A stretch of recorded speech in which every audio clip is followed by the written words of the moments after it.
परमात्मने नमः।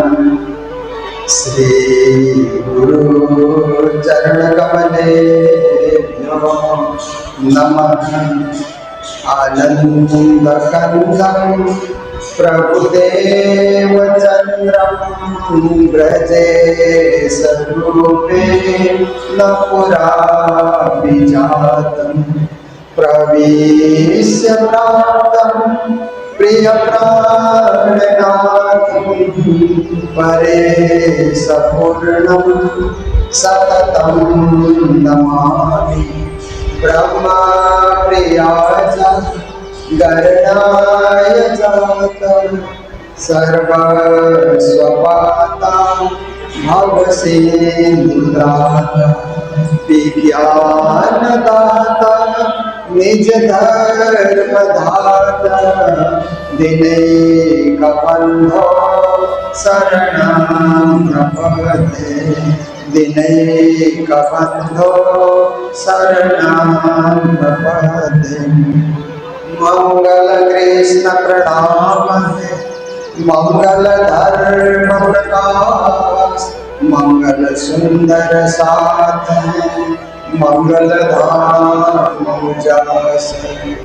बोलो वृंदावन बिहारी लाल की श्री सद्गुरु महाराज की श्री प्राणनाथ प्यारे की महारानी बाईचुराज की महाराजा छत्रसाल की दीपकदास महाराज की श्री कृष्ण प्रणामी धर्म की तीनों पुरी धाम की सर्व सुंदर साथ की।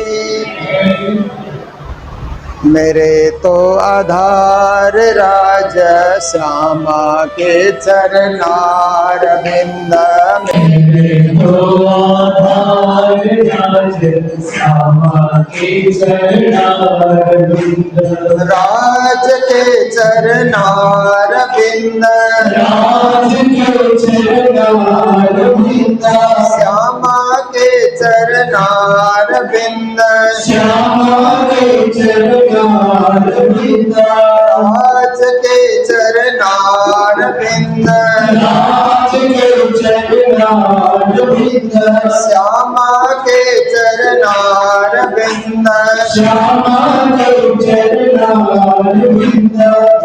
मेरे तो आधार राज श्यामा के चरनार बिंद। मेरे तो आधार राज श्यामा के चरनार बिंद। मेरे तो आधार राज श्यामा के चरनार बिंद।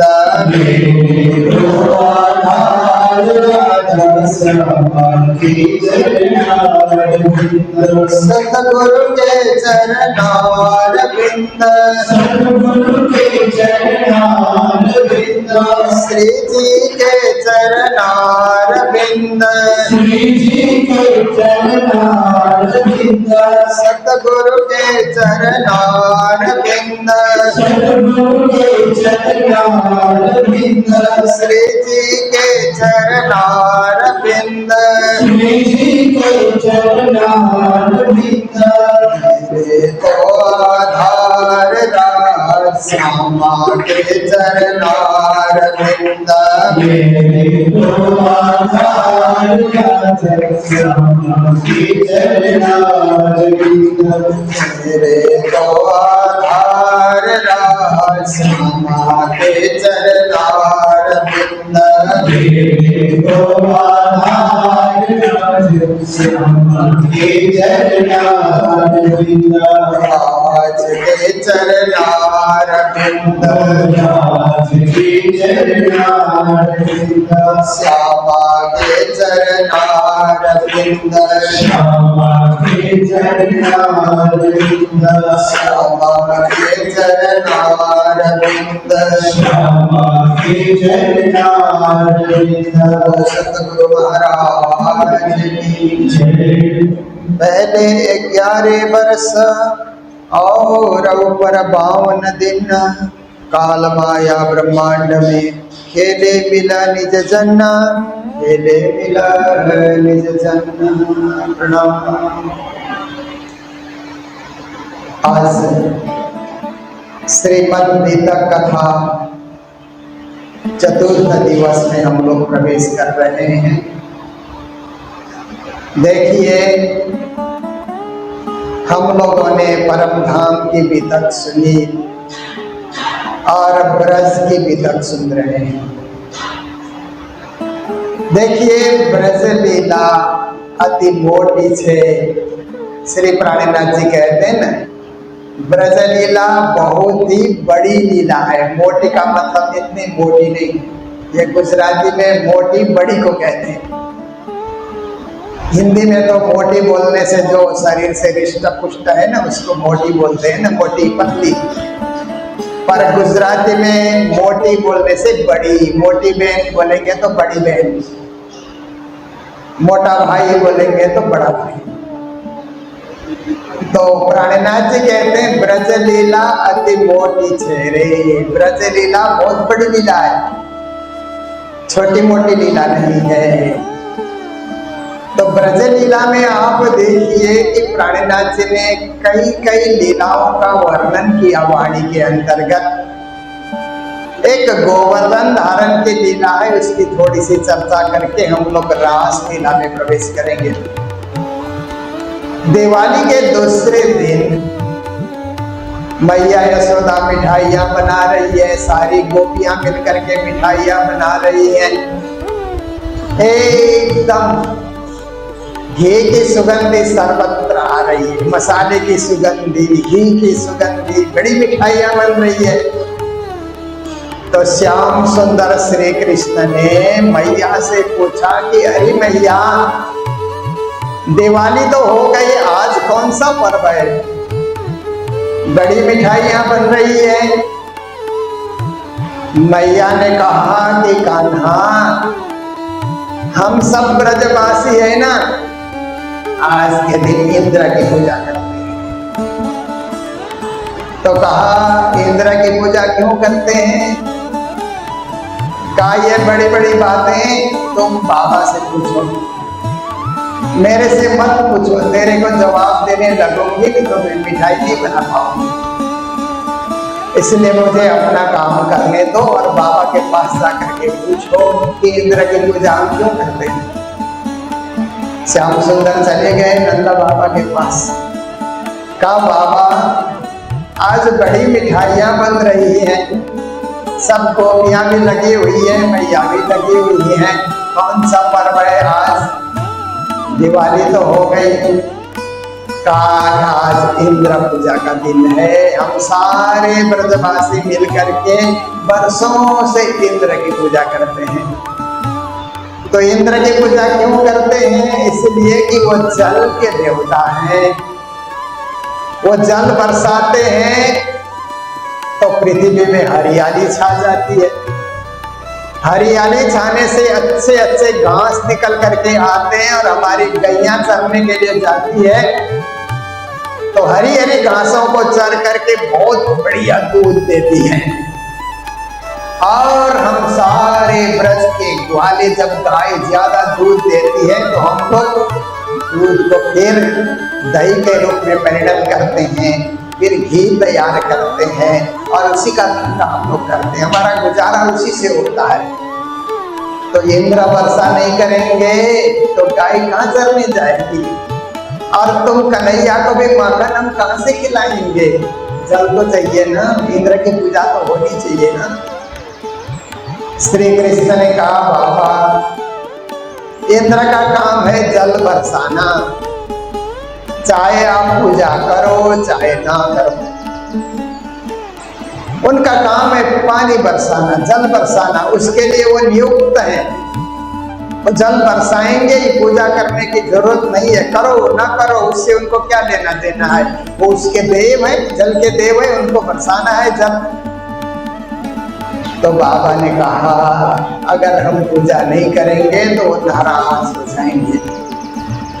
नाराज होंगे तो क्या है कि पानी का जो है अभाव हो जाएगा, जल का अभाव हो जाएगा। एक एक बूंद पानी के लिए गैया तरसेगी और सारे ब्रजवासी तरसेंगे। उनको राजी रखने के लिए पूजा तो करनी ही पड़ेगी। श्याम सुंदर श्री कृष्ण ने कहा कि आप इंद्र को पूज रहे हैं घास के लिए।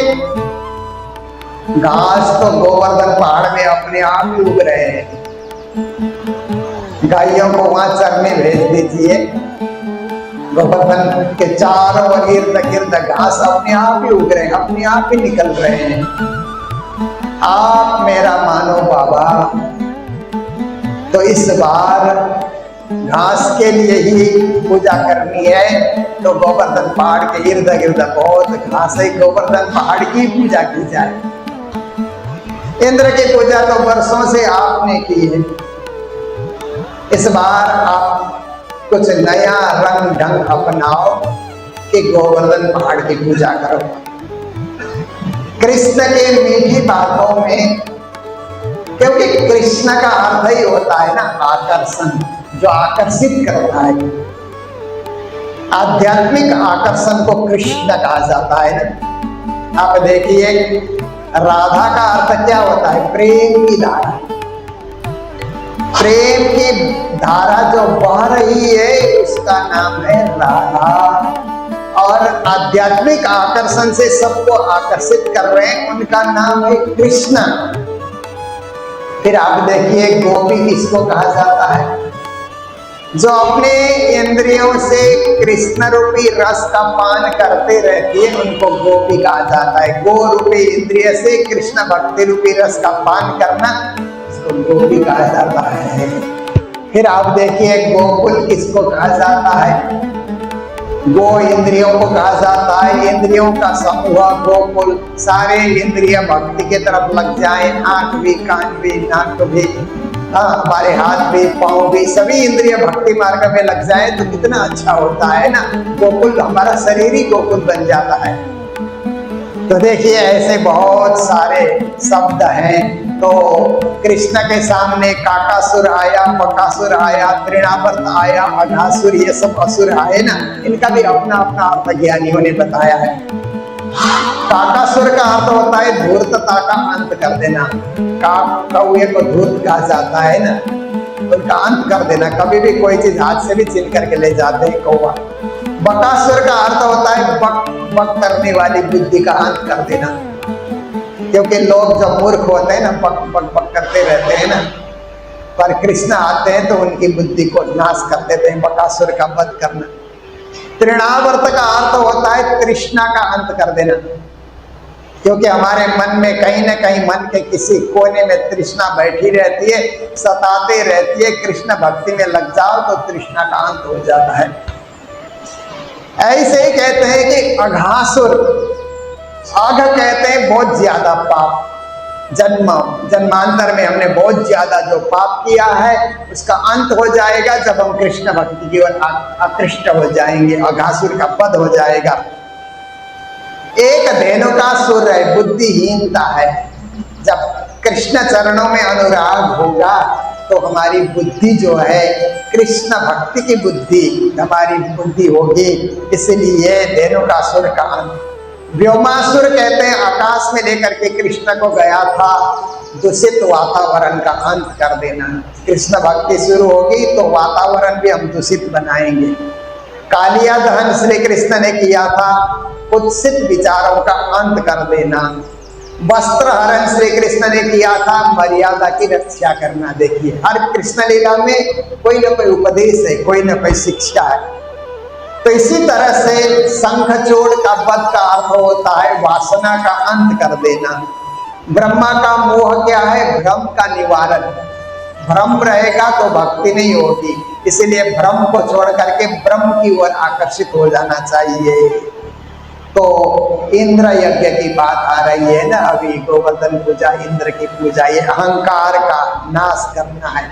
यमलार्जुन का उद्धार किया, राग और द्वेष का अंत कर देना। देखिए, हर कृष्ण लीला का कोई ना कोई उपदेश है, कोई ना कोई शिक्षा है, कोई ना कोई रहस्य है।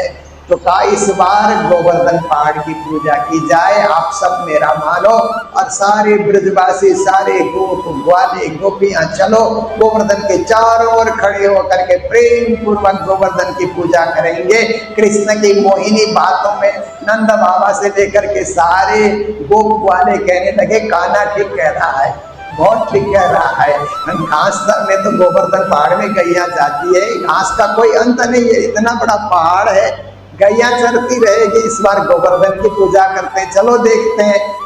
सारे ब्रजवासी मिठाइयाँ बनने के बाद अपने अपने छकड़ों में, बैलगाड़ी में मिठाइयाँ भर भर करके अपने परिवार को भी उसी में भरा, बच्चों को भी वहीं रखा और ग्वाल ग्वालीन बाल बच्चे अपने अपने छकड़े में भर करके गोवर्धन के चारों तरफ जा करके खड़े हो गए।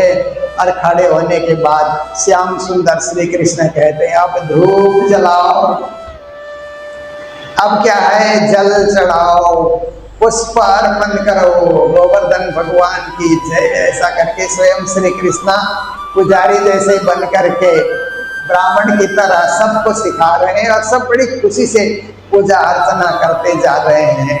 तो बाद में कृष्ण ने कहा अब जो मेवा मिठाइयाँ सुबह से आप लोग बना रहे थे, मेवा मिठाइयाँ अर्पण करो, तो स्वयं श्री कृष्ण ही गोवर्धन में जाकर के दूसरा रूप धारण करके इतने लंबे लंबे उनके हाथ हैं कि उठा उठा करके सबके चढ़ाए हुए भोग व्यंजन को खाए जा रहे हैं। और गोवर्धन का पेट तो पूरा पहाड़ बना हुआ है, कब भरेगा।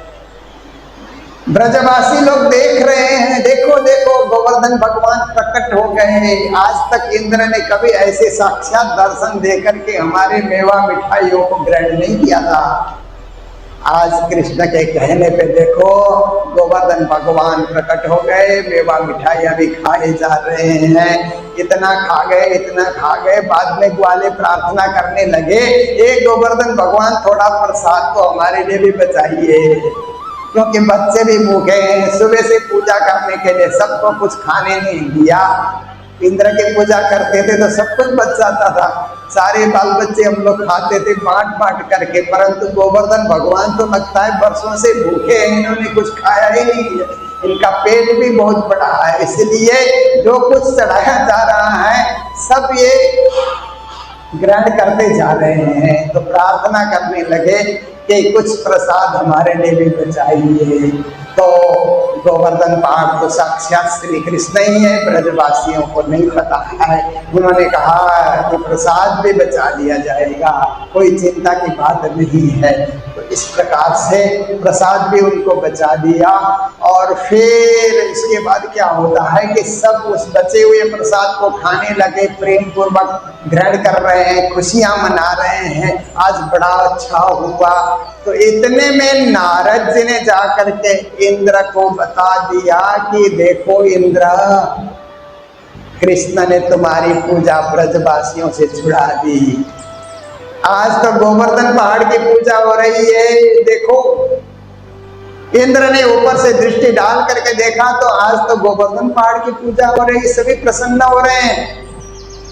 तो इंद्र ने अपने सांवर्तक नाम के मेघ गणों को कहा जल वृष्टि करो, इतना जल बरसाओ कि सारे ब्रजवासी पानी में डूब करके मर जाएं, क्योंकि इन्होंने मेरी पूजा छुड़ाई, कृष्ण भी वहीं डूब जाए, सबके सब डूब जाए, जल मगन हो जाए, ऐसे बरसाओ। गुस्सा आया इंद्र को और जितने वहां उनके पास पानी था सब बरसाने लगे। तो जब बरसात शुरू हो गए तो सब ब्रजवासी कहने लगे अनर्थ हो गया, अनर्थ हो गया।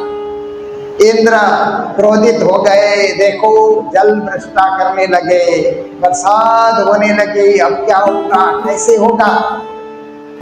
तो राधा जी ने कृष्ण को इशारा किया कि भोले भाले ब्रजवासियों को पता नहीं है श्याम सुंदर कि गोवर्धन भगवान कौन है। अब तक तो मेवा मिठाइयाँ खा करके आप हृष्ट पुष्ट होते रहे, आप बचाइए इन अपने भक्तों को, इंद्र के कोप से इनको बचाइए। राधा जी ने जैसे ही इशारा किया तो श्याम सुंदर कहते हैं कि ब्रजवासियों आओ, हम सब मिलकर के गोवर्धन पहाड़ को उठाते हैं अपनी उंगलियों में, और इस पहाड़ के नीचे जो खड्डा बनेगा ना, वहाँ सारे ब्रजवासी जाएंगे, सुरक्षित रहेंगे। इंद्र की जल वर्षा से हमें कोई प्रभाव नहीं होगा। तो खेल खेल में देखते हुए श्री कृष्ण ने क्या किया कि अपनी उंगली में, छोटी उंगली में गोवर्धन पहाड़ को उठाया। तो सारे ग्वाले कहते हैं श्याम सुंदर तो बालक है, छोटा है, थक जाएगा, इसलिए हम सब अपनी अपनी लाठियां लगा करके गोवर्धन पहाड़ को उठाए रखें। जब तक इंद्र प्रसाद कराते रहेंगे, उनके पास पानी खत्म जब तक नहीं होगा, हम तो भी अपनी अपनी लाठी लगाएं। तो एक ग्वाला कहता है कि मैं तो अपने दोनों हाथ से भी इस गोवर्धन पहाड़ को उठाए रखूंगा, क्योंकि मैं रोज 50 बार दंड बैठक भगाता हूँ, मेरे हाथ इतनी मजबूत है, इस पहाड़ को मैं उठा सकता हूँ। दूसरा कहता है मैंने अपनी लाठी में रोज तेल की मालिश की है, ये इतना मजबूत हो गया है कि इससे गोवर्धन पहाड़ उठा रहेगा। कई कई तरह तरह की बातें कर रहे हैं।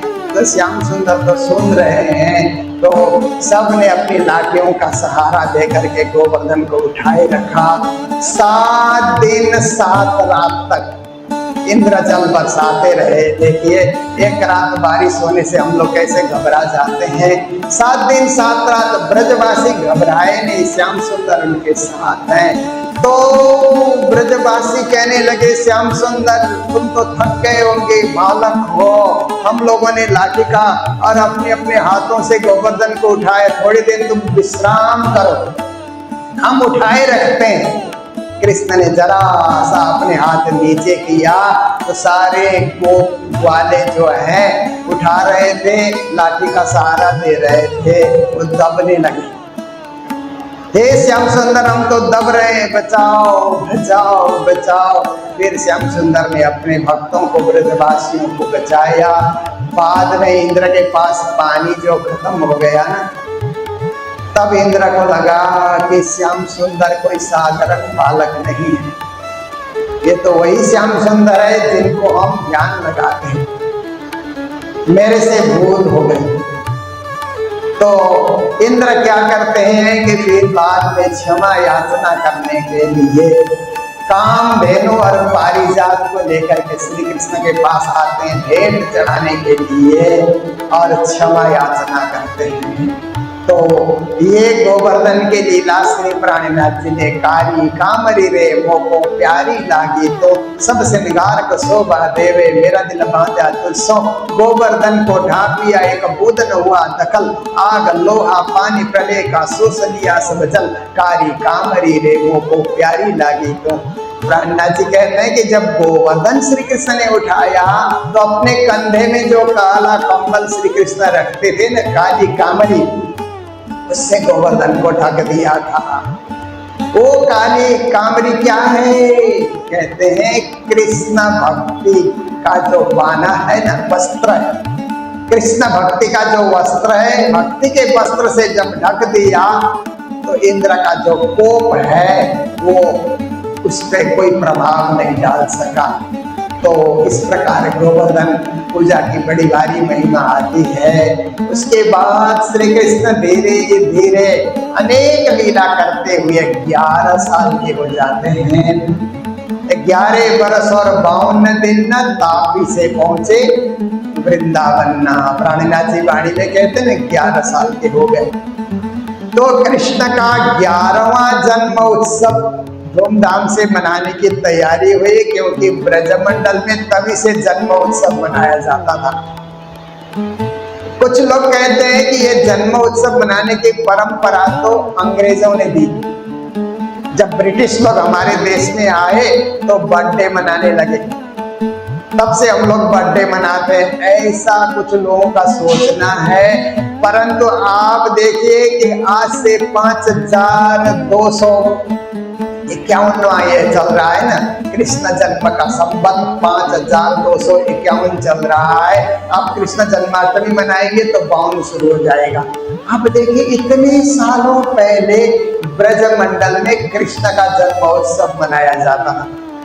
उससे पहले प्रभु राम का जन्म उत्सव मनाया जाता था, रामनवमी। आप देखिए हनुमान जयंती, हमारा देश कितना समृद्ध रहा होगा कि हजारों वर्ष पहले भी इस देश में जन्म उत्सव मनाया जाता रहा, पर जन्म उत्सव मनाने का रंग ढंग अलग था।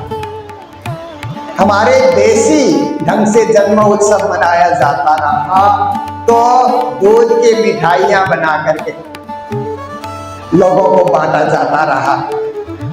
परंतु अब क्या है कि विदेशी सिस्टम से जन्म उत्सव मनाते हैं, तो दूध की मिठाइयां तो है, परंतु उसको केक कहते हैं ना,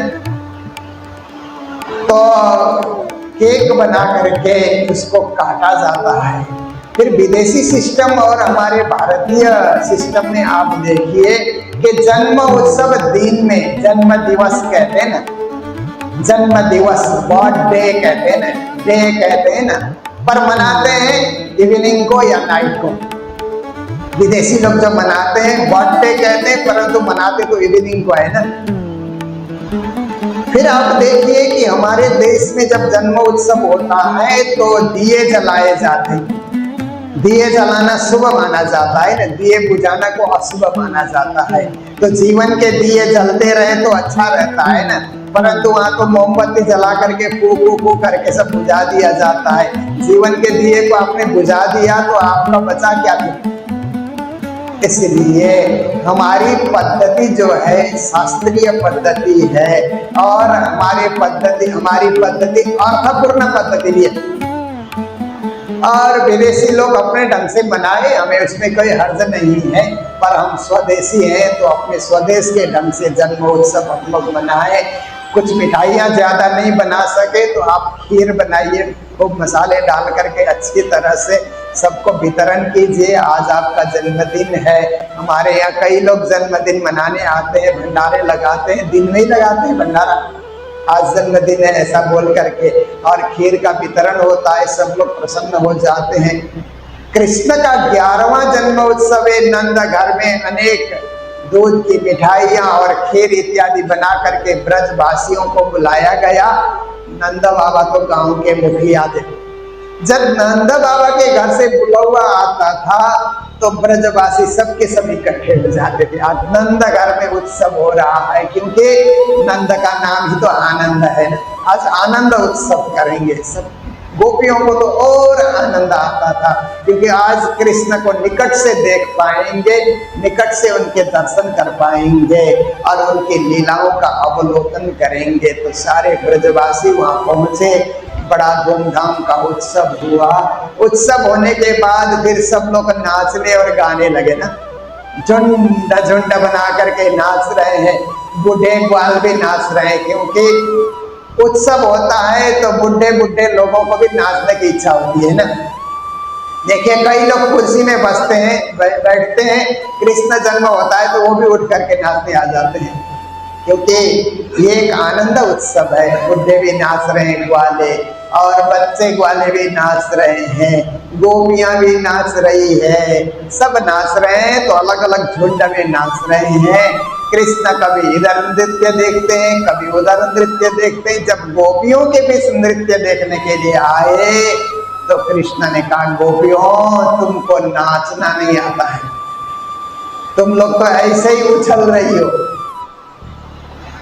असली नृत्य सीखना है, असली नृत्य देखना है तो चलो मेरे साथ वृंदावन। ये लोग नाच रहे हैं, इनको पता भी नहीं लगेगा, तुम सब गोपियां मेरे पीछे पीछे चलो, वृंदावन लेकर के मैं जाता हूँ और रास दिखाऊंगा, रास नृत्य दिखाऊंगा, और आप सबको भी रास में नृत्य करना होगा, चलो मेरे साथ। तो गोपियां परिपक्व नहीं थी उस समय, क्योंकि लोक मर्यादा, कुल मर्यादा, वेद मर्यादा, 3 प्रकार के मर्यादाओं से गोपियां बधी हुई थी। तो गोपियों ने कहा कि श्याम सुंदर, हम तुम्हारे साथ अकेले वृंदावन नहीं जा सकते, हमारे तो बाल बच्चे हैं और पति हैं, देवर जेठ हैं, सास ससुर हैं, उनकी सेवा करनी पड़ती है। उनसे आज्ञा लेकर के ही हम कहीं जा सकते हैं, बिना उनके पूछे तुम्हारे पीछे पीछे हम नहीं जा सकते, क्योंकि हम कुल बधुए हैं। तो कृष्ण ने कहा कुल बधुए हो तो कुल धर्म का पालन करो। तो गोपियां कहते हमें तो पालन करना ही होगा, कुल धर्म, लोक धर्म, वेद धर्म, तीनों धर्म को हमें पालन करना होगा। और श्याम सुंदर तुम्हारे तो कुल का भी कुछ पता नहीं चलता। कोई कहते हैं नंद के कुल के हो, नंद के बेटे हो, कोई कहते हैं वसुदेव के बेटे हो, तुम्हारे तो कुल का ही नहीं पता है। और हम कुल बधु हैं, जिसका कुल का ही नहीं पता उसके पीछे पीछे वृंदावन जाए, ये कैसे हो सकता है? ताना मारना कहते हैं ना, इस तरह से गोपियों ने अपने ताना मारना शुरू किया। तो श्याम सुंदर ने कहा ठीक है, तुम कुल बधुए हो, कुल धर्म पालन करो, लोक धर्म पालन करो, मेरे कुल का ही कुछ पता नहीं है। कुल मूल हमारो आनंद है, मैं तो आनंद कुल का हूं, और संसार का मेरा क्या कुल होगा। इसलिए जिसका कुल का ही नहीं पता तो कुल बधुए उनके पीछे क्यों जाएं? तुम लोग अपने कुल धर्म को पालन करो, अपने अपने कुल में घर में बने रहो। आज से आगे तुम्हारा और हमारा कोई रिश्ता भी नहीं रहा, क्योंकि हमारा कुल का ही नहीं पता है। तो उसके साथ क्यों बातें करना, उसके साथ क्यों खेलना, उसके पीछे पीछे क्यों दौड़ना। इसलिए तुम लोग अपने कुल में बने रहो। इतना श्री कृष्ण ने कहा तो सब गोपियां कहते नाराज हो गए, नाराज हो गए, हमने ऐसा क्यों कहा, हम लोगों को नहीं कहना चाहिए था। इस तरह ताना मारना हमारे लिए योग्य नहीं था। श्याम सुंदर तो हमें आनंद ही दे रहे थे। अब हमसे बातें नहीं करेंगे तो हम किसके दर्शन करेंगे, कहाँ जाएंगे? श्याम सुंदर तो ग्वाल टोली में जाकर के छुप गए। गोपियां देखती रही, अब निकल आएंगे, अब निकल आएंगे, आए ही नहीं। घर घर में लौटने की बेला आ गई, गोपियां घर में लौट करके गई। दूसरे दिन सुबह क्या है कि कुंज निकुंज वन में कृष्ण के दर्शन होंगे, उस रास्ते से जल भरने जाती है। आज कुंज निकुंज वन में भी नहीं आए। फिर सोचते हैं कि बंसी बट में मिलेंगे, चलो उस रास्ते से जमुना भरने जाते, जल भरने जाते हैं, वहां भी कृष्ण नहीं दिख रहे हैं, कहीं भी कृष्ण नहीं दिख रहे हैं। जमुना तट पे होंगे, कभी कभी तट पे पहुंच करके हमारे घड़ों को भी उठा दिया करते थे। शायद आज भी ऐसे करने के लिए वहां पहुंचे होंगे, वहां भी सुनसान है, कृष्ण नहीं है, कहीं नहीं है। अब गोपियों को पछतावा शुरू हो गया कि हमने क्यों ऐसा कहा। तो 52 दिन तक ये लीला चलती है। कृष्ण जन्माष्टमी के दिन ये बातें हुई, तब से लेकर के एक दिन, दूसरे दिन, तीसरे दिन कृष्ण तो अपने ग्वालों के साथ लीला कर ही रहे हैं, हंसी रहे हैं, अपने ग्वाल मंडली को लेकर के गैया चरा रहे हैं, बछड़ों को चरा रहे हैं, वन विहार कर रहे हैं, सब कुछ हो रहा है, पर गोपियों को दर्शन नहीं दे रहे हैं। तो गोपियां इतना मुरझा गई कृष्ण के दर्शन के बिना, इतना गोपियों के मन में विरह व्यथा उस समय जागती है कि क्या कृष्ण हमसे इतना नाराज हो गए, अब उनको राजी कैसे करें। कहीं मिले तो माफी मांगे, पर दर्शन ही नहीं देते हैं तो हम कैसे उनसे माफी भी मांग सकते हैं। ऐसे नाराज हो गए कि माफी मांगने के लिए जगह भी उन्होंने नहीं छोड़ी। ऐसी परेशानी, ऐसे दुख, घर का सब काम करना पड़ता है, परंतु बताएं तो किसको बताएं। एक दूसरे सखियां आपस में बातें तो करती है, परंतु कहीं दूर श्याम सुंदर दिखे, एक नजर हमारे ऊपर डाले, ऐसी स्थिति हो रही थी। 52 दिन व्यतीत हो गए तो शरद पूर्णिमा की रात्रि शुरू हो गई, सायंकाल। आवत धेनु चराए वन से, आवत धेनु चराए, धेनु चरा करके आ रहे हैं। निन्ही लाल ललित कर लकुटे गौवन के गुहन आए, उड़ी उड़ी गौधुर पद परत बदन पर सुंदर परम सुहाए।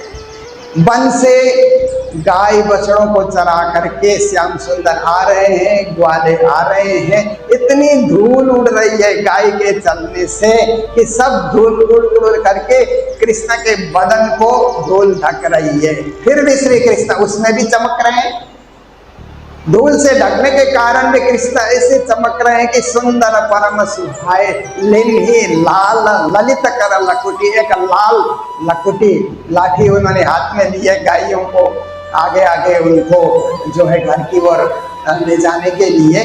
तो लिन्ही लाल ललित कर लकुटी गौवन के गाय के पीछे पीछे चल रहे हैं और इस तरह से सब ग्वाले भी आ रहे हैं। तो क्या हुआ कि उस समय शाम की बेला हो गई, गोपियां भी अपने घर घर में काम कर रही है, पर गोपियों ने आज सोचा कि आज शाम तक कृष्ण का बुलावा नहीं आया, कृष्ण के दर्शन नहीं हुए, तो घर का सारा काम पूरा करने के बाद हम सब गोपियां जमुना किनारे जाएंगे और जमुना में डूब करके इस दया का अंत कर देंगे, क्योंकि बिना श्री कृष्ण के, बिना कृष्ण दर्शन के शांति नहीं है, हमारे मन में शांति नहीं है, अशांति में जीना व्यर्थ है। ये गोपियों के मन में ऐसी बात उठ रही है। तो श्री कृष्ण ने अपने बलराम जी को, बड़े भैया को कहा कि बलराम जी आप आगे आगे चलिए, मैं कल्याण जी के साथ आता हूँ। और कल्याण जी नंद बाबा के पालक पुत्र थे, उनको कहा कि कल्याण जी मैं बलराम जी के साथ चलता हूँ। तो बलराम जी को लगा कि कल्याण जी के साथ कन्हैया आ रहे, कल्याण जी को लगा कि बलराम जी के साथ चल रहे हैं, पर दोनों का साथ उन्होंने छोड़ दिया और बीचई में कदम के वृक्ष में श्री कृष्ण चढ़े। गैया लौट करके अपने गौशाला में जा चुकी है, ऐसी बेला में अकेले श्री कृष्ण वहाँ कदम के वृक्ष में है।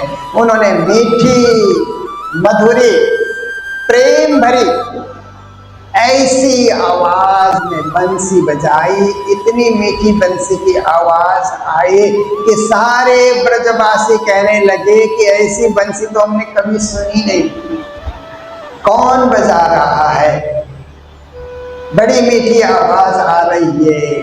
गोपी उसको सुन सुन करके आनंदित हो रहे हैं, पर गोपियों को उस समय लगा कि ये बंसी नहीं बज रही है, ये श्याम सुंदर हमें बुला रहे हैं, बंसी के माध्यम से हमारा नाम लेकर के बुला रहे हैं। राधा को लगता है मुझे ही बुला रहे हैं, ललिता को लगता है मुझे ही बुला रहे हैं, विशाखा को लगता है मुझे ही बुला रहे हैं, और जो जो सखियां थी इंद्रावती को लगता है मुझे बुला रहे हैं, सुंदरी को लगता है मुझे ही बुला रहे हैं, जो जो भी हैं, केसरबाई को लगता है मुझे ही बुला रहे हैं, जो जो सखियों का नाम था सबको लगता है कि मुझे ही बुला रहे हैं। तो उस समय फिर होता क्या है कि गोपियां तो घर का काम धंधा कर रही थी ना, क्योंकि गोपियों के विषय में कुछ ज्ञानियों का कहना है कि गोपियां जो है, गोपियों में अनुराग होता है, राग नहीं होता है।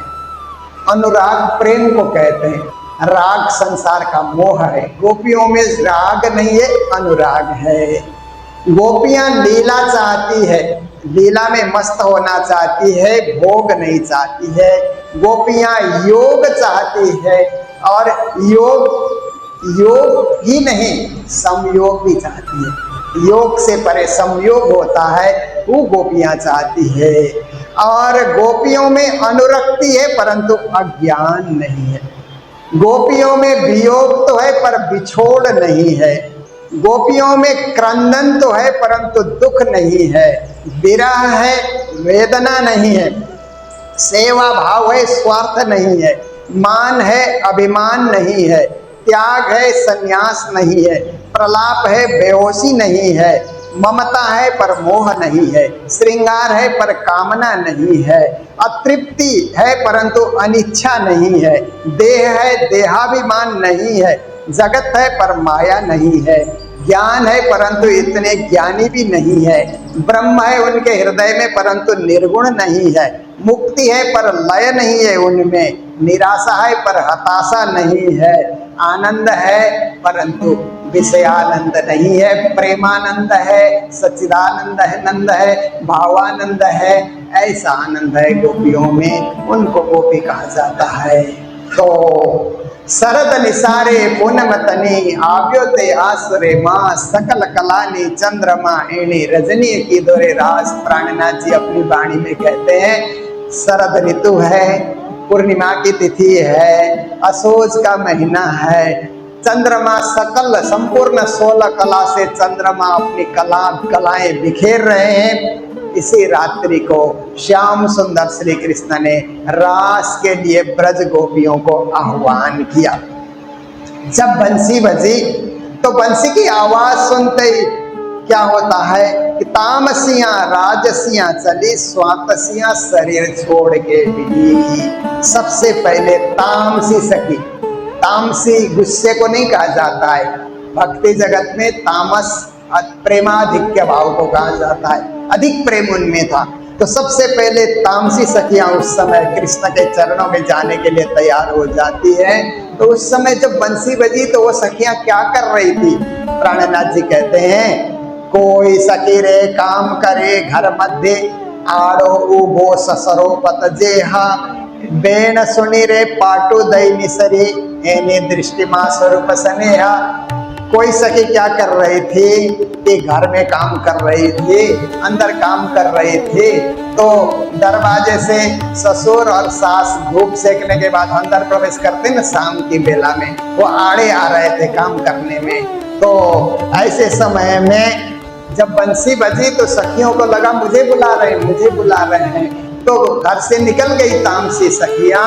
तो दरवाजे के इधर अगल बगल में सास ससुर से भी टकरा गई, वो लोग भी इधर उधर लुढ़क गए, परंतु गोपियों को उनके तरफ ध्यान नहीं गया कि उनको सुरक्षित करना चाहिए। वो तो कृष्ण प्रेम में पागल बन चुकी थी, इसलिए निकल गई वहां से। एने दृष्टि मां स्वरूप, उनके दृष्टि में केवल कृष्ण है और कोई अतिरिक्त लोग दिखलाई नहीं देते हैं। कोई सखी रे होती गाय दोहती, दूध घोड़ियों रे हाथ माय, एने समय भेड़ थई बल्लभनी, पड़ी गयो घोड़ियों तेड़े ताय। कुछ सखियां गाय का दूध निकाल रही थी, ऐसे बाल्टी में दूध निकाला जाता है ना, दूध घर घर घर घर करके ऐसे दूध दो रही थी। तो उस समय क्या होता है कि बंसी की आवाज कान में टकराई, तो बाल्टी को वहीं छोड़ दिया, अपने आप ही छूट गया, छोड़ना नहीं पड़ा, दूध भी वहीं गिर जाता है। पर उनके दृष्टि में तो श्याम सुंदर बसे हुए हैं। इस प्रकार से कई प्राणनाथ जी महाराज ने उदाहरण रास ग्रंथ में दिए हैं। जब प्रेम में कोई मस्त हो जाता है तो अन्य चीजों का उसे ध्यान नहीं रहता है, अपने प्रेमी को पाने के लिए, अपने परमात्मा को पाने के लिए निकल पड़ता है, दौड़ पड़ता है। तो तामसी सखियां तो इस विधि से निकली, और राजसी जो सखियां थी, जो श्रृंगार प्रेमी होते हैं ना, उनको राजसी कहा जाता है ना। तो श्रृंगार प्रेमी जो माताएं होती है तो मंदिर आती है तो भी श्रृंगार लगा करके आती है ना, जबकि मंदिर में श्रृंगार की कोई जरूरत नहीं, क्योंकि परमात्मा ने जिस रूप में हमें भेजा वही रूप दिखाने आना चाहिए उनके पास, आर्टिफिशियल बन करके नहीं आना चाहिए। शादी ब्याह में जाइए, शादी ब्याह में तो लोग ऐसे करते ही हैं, परंतु जब जिसने जन्म दिया उसके दर्शनों के लिए आ रहे हैं तो जिस रूप में उसने रखा उसी रूप में उसके सामने उपस्थित होना चाहिए। तो पर राजसी भाव मानता नहीं है, राजसी भाव में तो कुछ तो करना चाहिए, बिना श्रृंगार के कैसे जाएंगे। तो राजसी सखियां सोचने लगे कुछ छोटा मोटा तो श्रृंगार करें तो क्या करें। तो जल्दीबाजी में क्या करती है, पायना भूषण काने पैरा अने कान तनारे चरन्ना, पाँव में जो आभूषण लगाना चाहिए वो कान में डाल रही है और कान वाले को पाँव में लगा रही है। देखिए साइज भी अलग अलग होती है ना, इसलिए कान में लगाने की चीज पाँव में लगाना, पाँव में लगाने की चीज कान में लगाना। फिर एक नैणे रे अंजन करो, एक आंख में अंजन किया उन्होंने, अने बीजू रहो न जाए, कहते हैं दूसरे बीजो अने बीजो रहो एम, दूसरे आंख में लगाना भूल गई, उल्टा श्रृंगार कर दिया। जल्दीबाजी में ऐसे श्रृंगार करके राजसी सखिया भी निकलती है। अब स्वात्सी की बारी आई, तो स्वात्सी का स्वभाव क्या होता है कि कुछ ले करके जाना चाहिए। स्वात्सी में वात्सल्य भाव होता है ना, मातृभाव। तो मातृभाव किसी में होता है तो खाली नहीं जाना चाहिए। मंदिर भी आएंगे तो कुछ फल लेकर के, कुछ मिठाई लेकर के, कुछ न कुछ लेकर के, माताएं भी आती है ना, स्वभाव है। तो स्वात्सी सखियां सोचने लगी सुबह से कृष्ण वन में गए हैं, भूखे होंगे, प्यासे होंगे, जब उनके पास हम पहुंचेंगे तो कृष्ण पूछेंगे कहो सखे क्या लेकर के आई हो मेरे लिए, तो हम क्या जवाब देंगे? कुछ मिठाइयाँ तो बांधना ही चाहिए साथ में, जल्दीबाजी में क्या बांधेंगे? तो उन्होंने क्या किया कि कुछ कुछ घर में जो मिठाइयाँ पड़ी थी उनको वो तैयार करने लगी। तो इतने में घर के पति, देवर, जेठ, ससुर सब खड़े हो गए। ये कहाँ को जा रही हैं? सब गोपियाँ कहाँ जा रही हैं? अपने आप निकल करके जा रही हैं। सास की बेला में ऐसे नहीं करना चाहिए। ऐसे करके सब क्या है कि दरवाजा बंद करने की तैयारी में हो गए। स्वात्सी सखियां मिठाइयां सजा रही थी, इतने में तो उन्होंने दरवाजे बंद कर दिए। नहीं जा सकते हो, कोई नहीं जा सकती हो, रोक लिया उन्होंने। तो स्वात्सी सखियों को लगा धिक धिक पड़ो आ संसार ने, कान उठे रे अगिन्ना, ब्रह तामस भेला थया, प्यारे अंगड़ा थया रे पतन्ना। स्वात्सी सखियों ने कहा धिक्कार है संसार वालों, जो भक्ति करने के लिए जा रहा है उसको भी रोकना, उसके लिए दरवाजा बंद करना, धिक्कार है आप सब लोगों को। आप सब लोगों को तो यही अग्नि प्रकट हो जाए, कान उठी रे अगिन्ना, अग्नि यहाँ प्रकट हो जाए और आप सबको क्या है कि जल जल करके भस्म हो जाना चाहिए भक्ति में बाधा डालने वालों को। तो ऐसे करके उन्होंने कहा भ्रातामस बेला दया, उनमें एक प्रकार का गुस्सा भी आया और विरह भी सता रहा है। कृष्ण न मिलने का, कृष्ण के चरणों में न पहुंच पाने का एक विरह और एक तामस, दोनों इकट्ठे हो गए। प्यारे अंगड़ा थया रे पतन्ना, उनका शरीर वहीं गिर जाता है, बेहोश होकर के गिर जाती है। पर उनके आत्मा निकल करके श्याम सुंदर के चरणों की ओर आगे जाती है। तो श्याम सुंदर ने क्या किया कि एक तो रास मंडल, इसी वृंदावन में निधिवन को रास मंडल कहा जाता है। ये तो सजा सजाया तैयार है ही है, परंतु नित्य वृंदावन उन्होंने केवल ब्रह्म की स्वामिनी में तैयार किया और वहां पर भी श्याम सुंदर खड़े हैं। तो स्वात्सी सखियों की आत्मा सबसे पहले जा रही है और तामसी और राजसी तो सशरीर जा रहे हैं। योग माया को कृष्ण ने कहा रे योग माया जाओ, सखियां मेरे प्रेम में पागल होकर के रास करने के लिए दौड़ी आ रही हैं, पर उनका पंच भौतिक शरीर यहाँ नहीं आ सकता, इसलिए पंच भौतिक शरीर को छोड़ करके तुम अपना शरीर उन्हें प्रदान करो। योग माया नो देह धरी में श्री श्यामा जी थया तैयार, तत्खिनती हाँ तेने ठामे मारे साथे की दोष लगा। फिर योग माया का शरीर श्यामा जी को धारण कराया गया, स्वरूप धारण कराया गया। सब सखियों को भी योग माया का शरीर धारण कराया गया और योग माया का शरीर धारण करने के बाद सखियां उस महाराज में जाकर के पहुंचती हैं। तो फिर श्याम सुंदर सोचते हैं कि यह स्वरूप ने वृंदावन जमुना तटसार, धरती पित ब्रह्मांड की अलग तारतम्य की दो निराधार उस दिव्य वृंदावन में जाकर के वो पहुंचती है। परम धाम से भी इधर है और संसार से भी परे है। तो क्या होता है, स्वागतम भो महाभागा प्रियम किम करवाणी व, कृष्ण कहते हैं स्वागत हो गोपियों, स्वागत हो सखियों, हे प्रियाओं, मैं क्या करूं, कौन सी सेवा करूं, ऐसा श्री कृष्ण वहां उपस्थित हो जाते हैं। तो कहते हैं कुशल से कहीं ब्रजमाजी केम आबिया हानि बेर जी, वो सखियों आपका स्वागत है, परंतु इस शाम की बेला में आने की क्या जरूरत थी, ब्रजमंडल में सब कुछ तो कुशल से है ना, आप लोग दौड़े दौड़े यहाँ चल करके क्यों आए। और यह तो वृंदावन है, यहाँ तो निशाचारी जीव भी रहते हैं, बन के बड़े बड़े हिंसक जीव भी रहते हैं, तरह तरह के निशाचारी जीव बोल से प्यारे था से भयंकर जी, रजनी ते रूप अंधार जी, रात्रि बढ़ती जाएगी तो अंधेरा बढ़ता जाएगा। इसलिए कुछ कारण से आए हो तो बोलो, जल्दी से बोलो, कारण का मैं निवारण कर दूं, क्योंकि देर रात तक आप लोग लौट नहीं पाओगे और जाने में दिक्कत होगी। कहो सखियों किस लिए आप लोगों का आना हुआ? तो सखियां सोचती है कि पहले तो बंसी बजा करके बुलाया और अब कौन फिर पूछते हैं कि किस लिए आना हुआ। तो सखियों को लगता है कि श्री कृष्ण हमसे जो है वो बदला ले रहे हैं। हम लोगों ने रास का आमंत्रण स्वीकार नहीं किया तो हमें फिर लौटने की बात कर रहे हैं।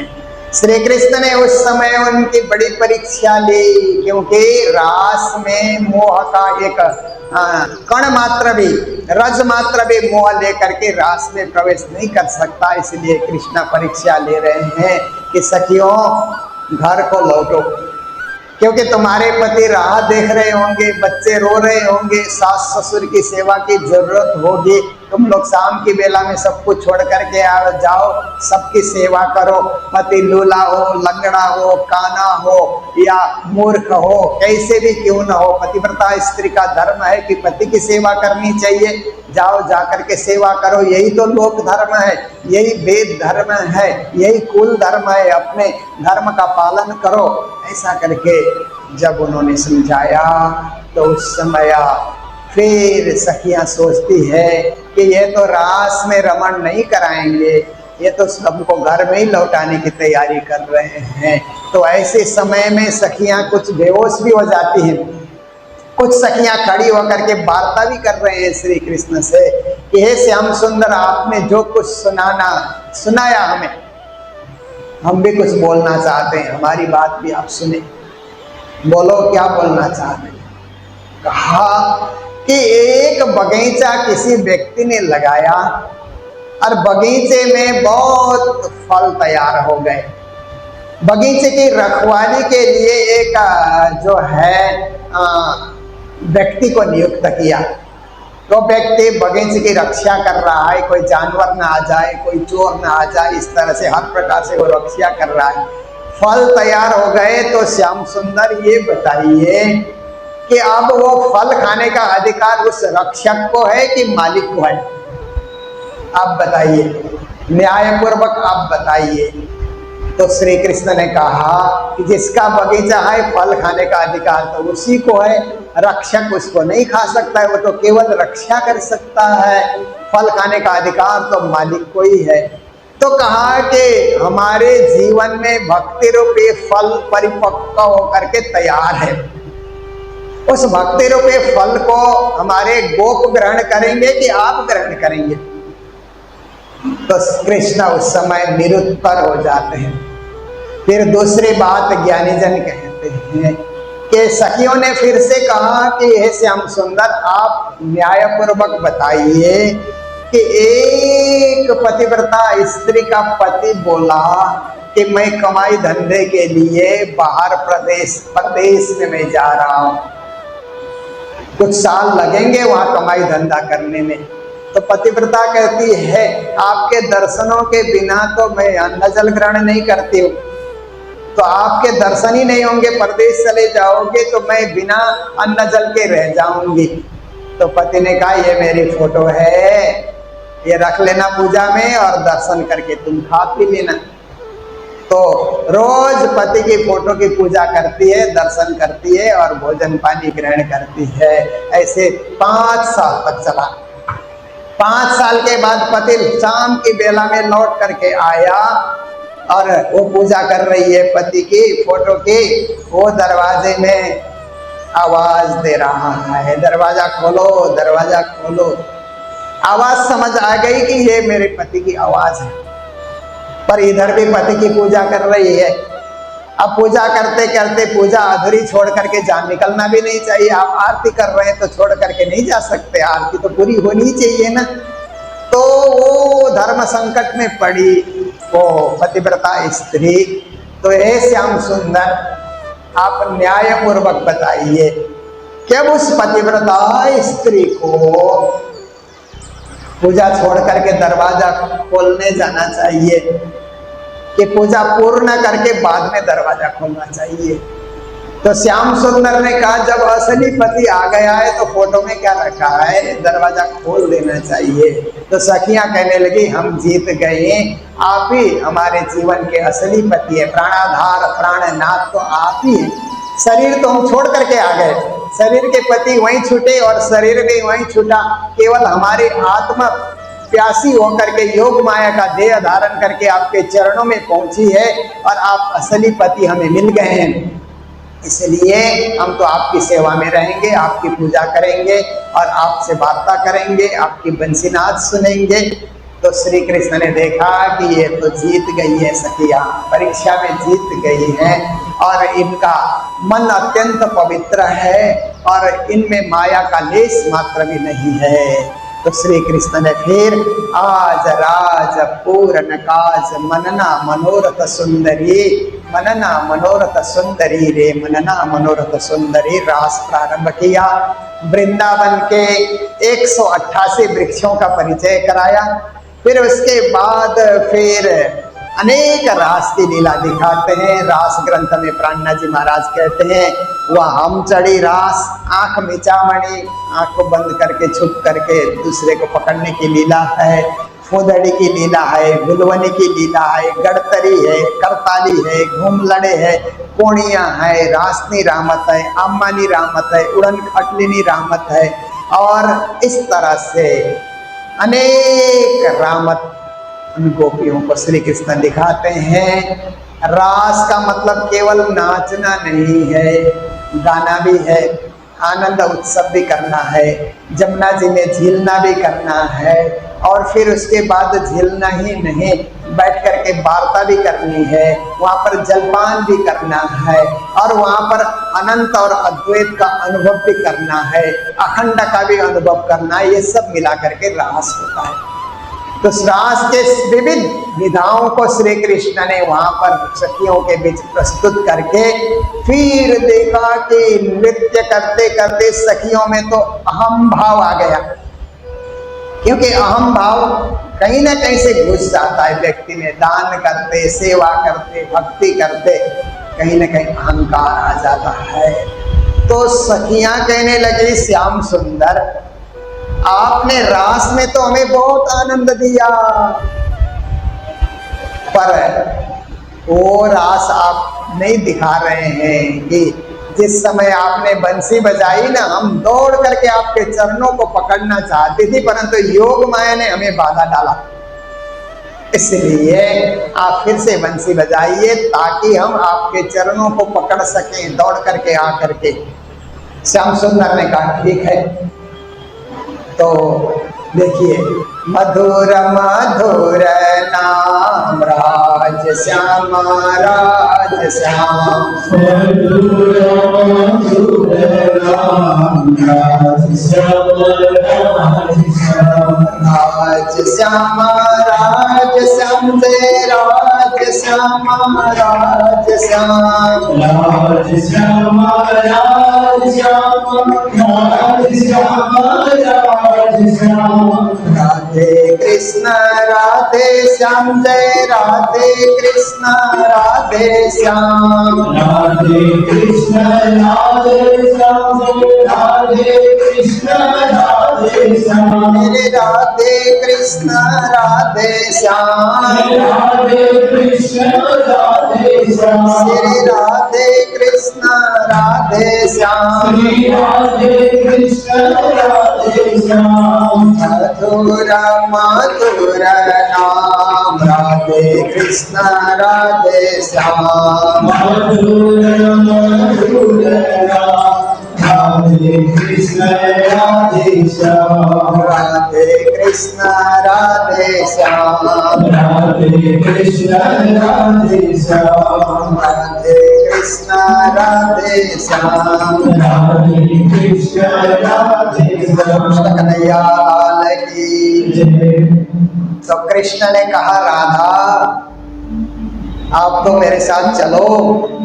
सब सखियां तो छुप गई है वृक्षों के पीछे, कुछ गुफाओं में छुप गई है बंसी की आवाज सुनने के लिए, आप मेरे साथ चलो। तो राधा जी ने कहा आपने इतना नचाया कि मेरे पांव थक गए।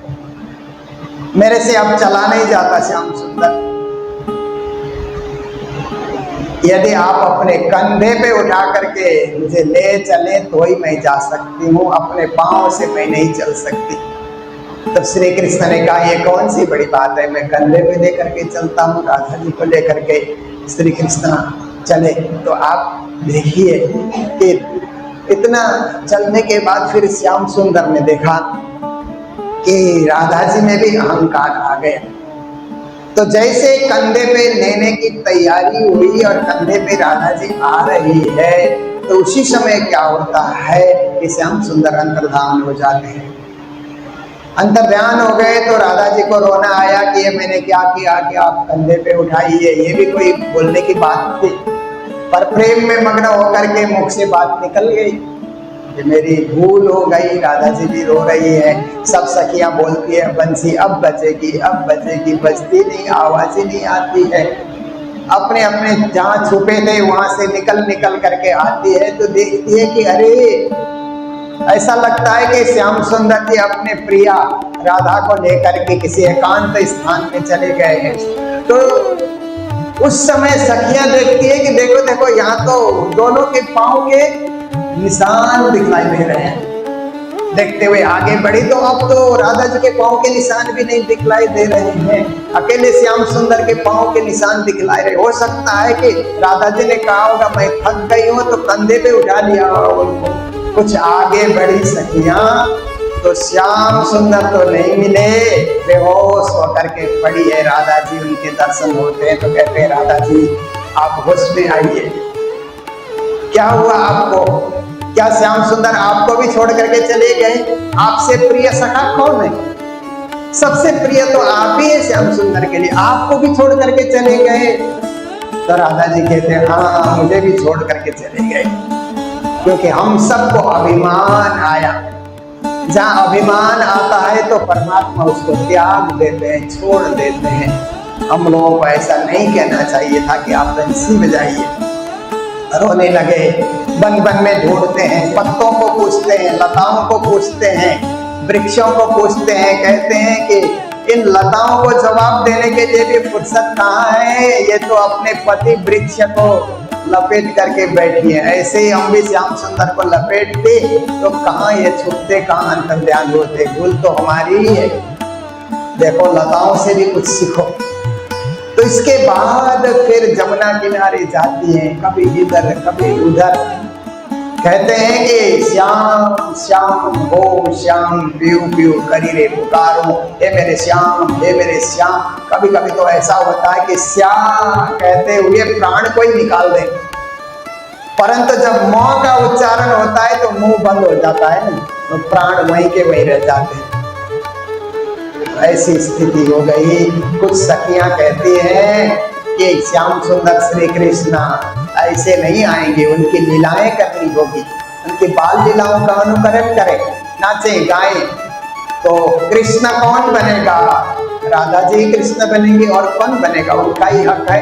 राधा जी को कृष्ण बनाया, कोई गोपियां बनी, कोई ग्वाले बनी, कोई गाय बछड़े, नंद बाबा यशोदा मैया, सारी बाल लीलाओं का अनुकरण वहां शुरू हो गया।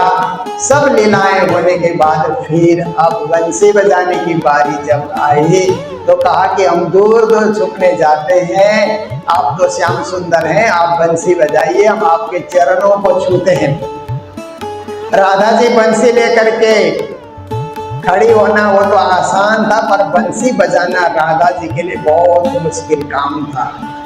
पर अब तो बजाना ही है, श्याम सुंदर बनी हुई है, इसीलिए राधा जी ने बंसी में आवाज फूंकने के लिए बड़ी कोशिश की, पर आवाज जाती नहीं है, सुर फूंकना कठिन हो गया।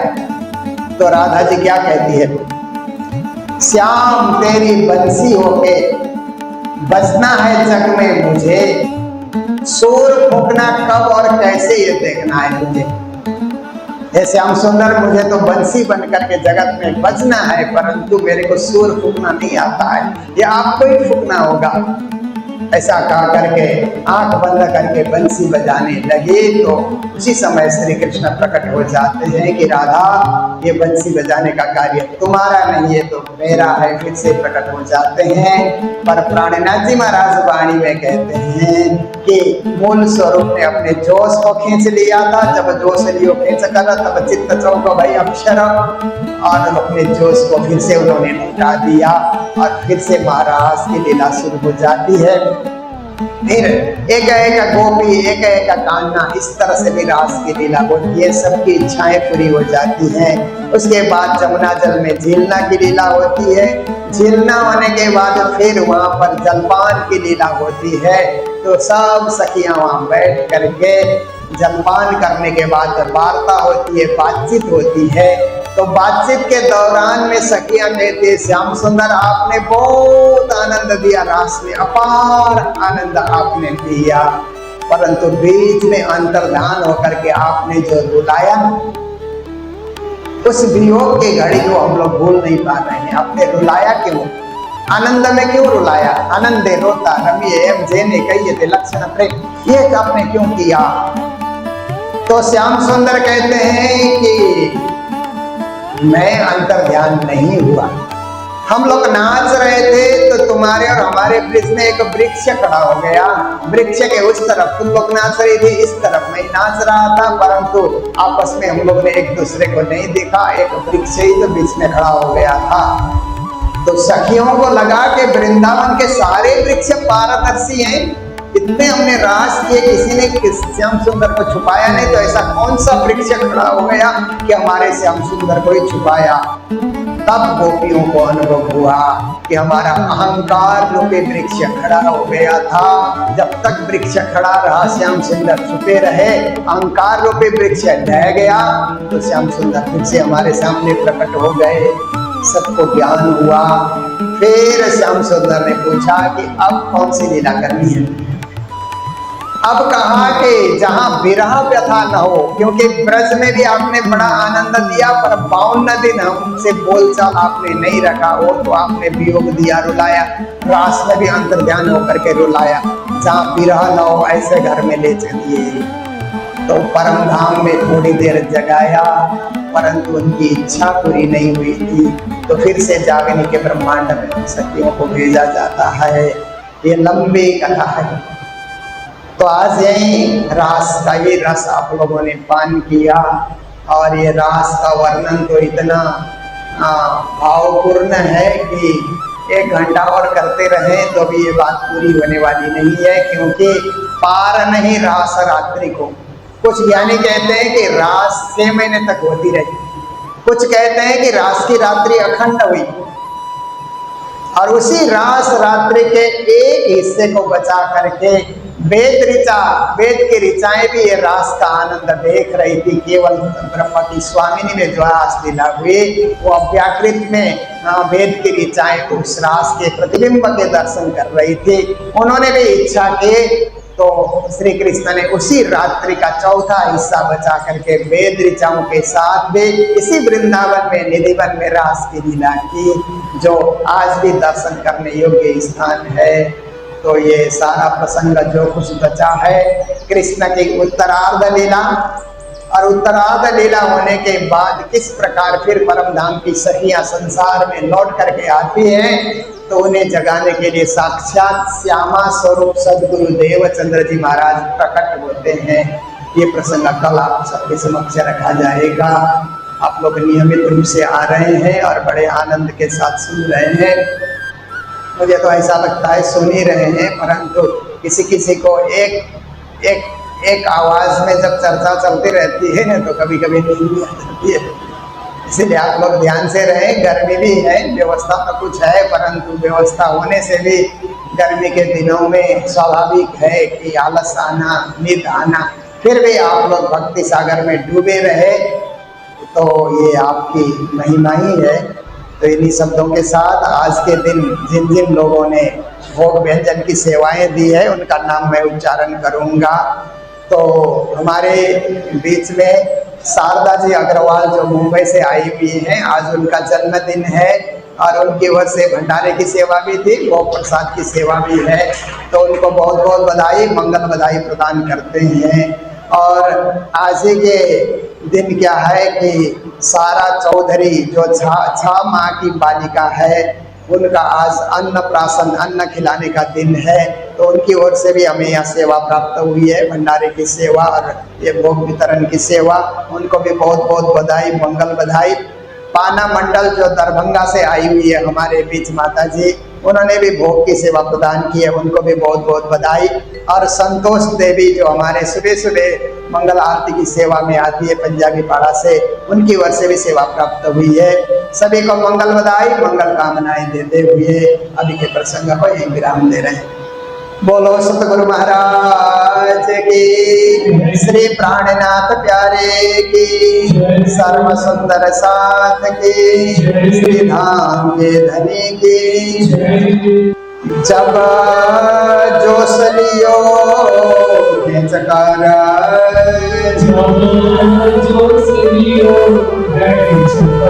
तब चित्त चौक भई अक्षर।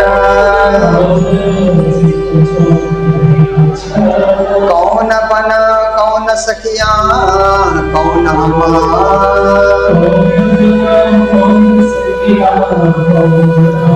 यो चौक के फिरी आदम,